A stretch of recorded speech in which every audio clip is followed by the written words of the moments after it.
Hey guys, welcome back to channel. आज हम बात करने वाले हैं नारुतो की दुनिया के सबसे पावरफुल क्रिएचर्स यानी टेल बीस्ट के बारे में, और हम इसकी हिस्ट्री भी जानेंगे। इन टेल बीस्ट की कहानी सिर्फ उनकी पावर तक नहीं है, बल्कि ये डीपर नैरेटिव का भी पार्ट है जो चाक्रा, फ्रेंडशिप और ट्रेजेडी से भरी हुई है। तो बिना किसी देरी के चलिए शुरू करते हैं। सबसे पहले टेल बीस्ट को बीजू भी कहा जाता है। ये क्रिएचर्स चाक्रा का एम्बॉडीमेंट है और हर बीस्ट के पास अपना यूनिक एबिलिटी होती है। टोटल 9 टेल बीस्ट हैं और इनकी कहानियां मिलकर नारुतो की ओवरऑल स्टोरी को शेप करती हैं। इन बीस्ट को क्रिएट किया गया था हागोरोमो और त्सुतसुकी के द्वारा, जो चाक्रा के फर्स्ट यूजर थे। तो चलो शुरू करते हैं सबसे पावरफुल बीस्ट क्यूबी यानी कि 9 टेल से। इसका असली नाम कुरामा है। कुरामा की कहानी काफ़ी ट्रेजिक है क्योंकि इससे सबसे पहले हागोरोमो और त्सुतसुकी ने क्रिएट किया था, लेकिन बाद में इसे ह्यूमन ने कंट्रोल किया।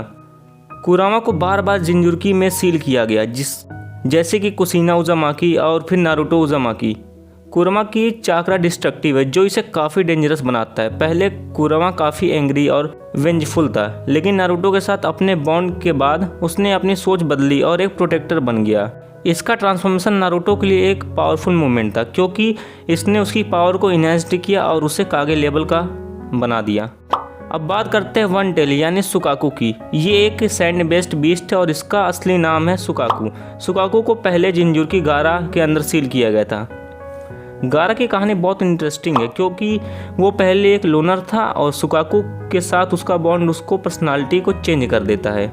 सुकाकू की एबिलिटी में सैंड मैनिपुलेशन शामिल है, जो गारा को डिफेंस और अटैक दोनों में मदद करती है। इसकी कहानी ये दिखाती है कि कैसे एक बीस्ट और इंसान के बीच में दोस्ती बन सकती है, जो आखिर में इन दोनों को स्ट्रॉन्ग बनाती है। नेक्स्ट हम बात करते हैं 2 टेल बीस्ट के बारे में। ये कैट लाइक बीस्ट है जो फायर बेस्ड टेक्निक यूज़ करता है।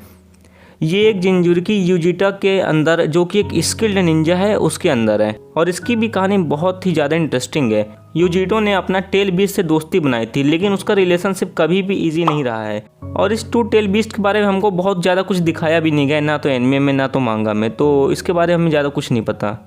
लेकिन हमें इतना पता है कि इसका जो स्ट्रक्चर है और जिसका चाक्रा है ना, वो देखने में बहुत कूल लगता है। फिर आता है 3 टेल यानी इसुबु।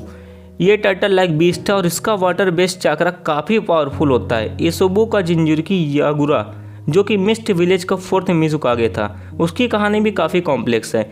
युगुरा के अंदर इसुबु का कंट्रोल था, लेकिन वो पहले से ही मैनिपुलेटेड था। जब यागुरा का डेथ होता है तब इसुबु को फ्री किया जाता है और उसके बाद ये बीस्ट कभी भी जिंजुर्की नहीं बन पाया।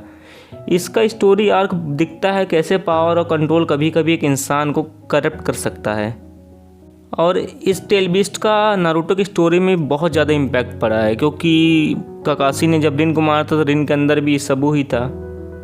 तो ये एक one of the important tail beast है नारुतो की स्टोरी का। अब बात करते हैं 4 टेल यानी सन गोकू की। ये मंकी लाइक बीस्ट है और इसका लावा बेस्ड चाक्रा काफ़ी डिस्ट्रक्टिव है।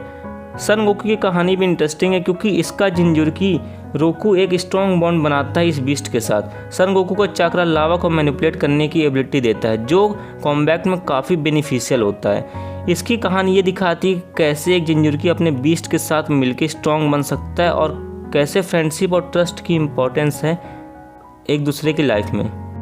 5 टेल यानी कोकू एक हॉर्स लाइक बीस्ट है। कोकू के पास स्ट्रीम बेस्ड एबिलिटी है जो कॉम्बैट में यूनिक एडवांटेज देती है।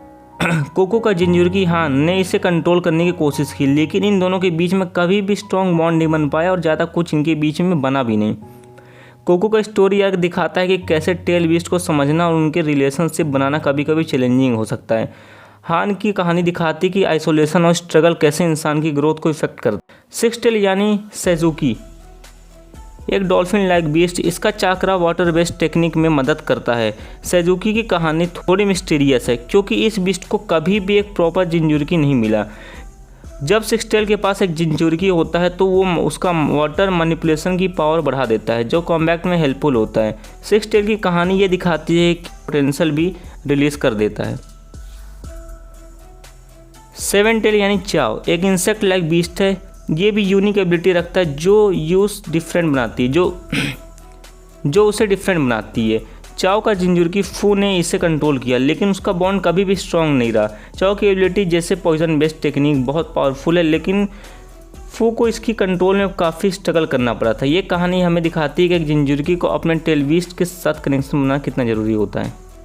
एल यानी ग्योकी एक ऑक्टोपस लाइक बीस्ट है। इसका जिंजुरकी किलर बी सबसे स्ट्रॉन्गेस्ट जिंजुरकी माना जाता है। किलर बी और ग्योकी का बॉन्ड काफ़ी यूनिक है क्योंकि एक दूसरे को समझते हैं और मिलकर फाइट करते हैं। ग्योकी की एबिलिटी जैसे टेंटिकल्स अटैक और इंक बेस्ड जित्सु किलर बी के कॉम्बैट स्टाइल को इन्हेंस करते हैं। इन दोनों की कहानी ये दिखाती है कि किस तरह एक स्ट्रॉन्ग रिलेशनशिप टेल बीस्ट और जिंजुरकी के बीच में बन जा सकता है। फाइनली वापस आते हैं क्यूबी यानी कुरोमा की तरफ। कुरोमा की कहानी नारुतो के कैरेक्टर डेवलपमेंट के लिए बहुत इम्पॉर्टेंट है। जब नारुतो छोटा था तब वो कुरोमा से नफरत करता था, लेकिन जैसे जैसे स्टोरी आगे बढ़ती है उसका बॉन्ड स्ट्रॉन्ग होता है। कुरोमा ने नारुतो को पावरफुल बनाने में बहुत मदद की और इन दोनों का रिलेशनशिप फ्रेंडशिप के एक एग्जाम्पल है।